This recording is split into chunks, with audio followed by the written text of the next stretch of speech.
देखिए, बिपिन जी से समझना चाहेंगे कि क्या वाकई दिल्ली में एंटी इनकम्बेंसी क्रिएट हो चुकी है अरविंद केजरीवाल सरकार के खिलाफ। देखिए, मैं अपने विचार रखूं। मैं सर्वप्रथम ये बात बोलूंगा, दिल्ली जो देश की राजधानी है, देश की धड़कन है, वो एक बेहतरीन केस स्टडी है। और ये दिल्ली की जनता आपको सामने दिख रही है, बहुत जागरूक है। इनको कम नहीं समझना चाहिए किसी भी दृष्टिकोण से। 21वीं सदी है और लोकसभा के चुनाव होते हैं तो यहाँ पर स्पष्ट बहुमत भाजपा को, विधानसभा के चुनाव होते हैं प्रचंड बहुमत आम आदमी पार्टी को। इसका मतलब है कि कोई हार्ड एंड फास्ट रूल नहीं है कि आप टेकन फॉर ग्रांटेड समझे जनता को।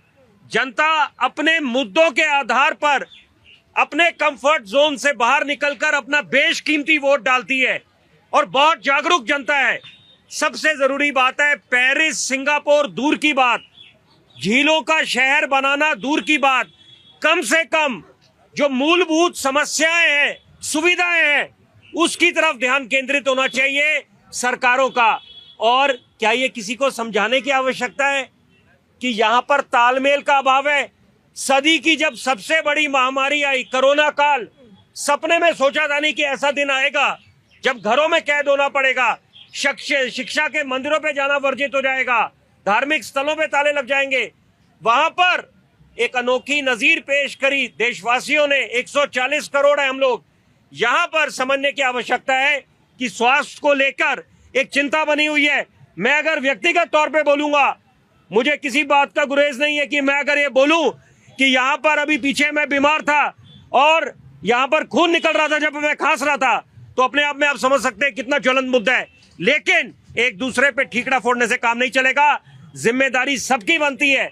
और यहां पर भूलना नहीं चाहिए कि जो 2024 के लोकसभा के चुनाव आए हैं, तो वहां पर निश्चित बात है कांग्रेस पार्टी का भी मनोबल अब इस समय 7वें आसमान पर होगा। वो अलग बात है कि हरियाणा और महाराष्ट्र हार गए हैं, लेकिन भूलना नहीं चाहिए कि दिल्ली वासी और कुछ जो दिल्ली वासी यहाँ पर आज मौजूद हैं आपके इस लोकप्रिय शो में, यहाँ पर वो इस बात से इत्तेफाक रखेंगे, दिल्ली ने वो भी दौर देखा है, स्वर्णिम दौर 1998 से लेकर 2013, जब मुख्यमंत्री शीला दीक्षित थी और प्रदेश अध्यक्ष चौधरी प्रेम सिंह हुआ करते थे, जिनका नाम Guinness book of world record में दर्ज है, जो 50 वर्षों से ज्यादा अपने विधानसभा क्षेत्र से हारे नहीं थे।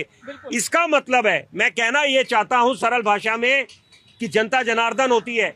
अगर वो जनादेश देती है उसको कम ना समझे। अगर आम आदमी पार्टी को जनादेश दिए उसको भी सर्वोपरि मानिए।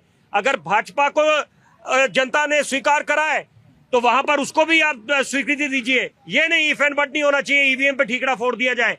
यहां पर अब दिलचस्प मुकाबला इसलिए है क्योंकि सही मायने में त्रिकोणीय मुकाबला होगा, क्योंकि कांग्रेस अपनी खोई हुई जमीन पाना चाहेगी।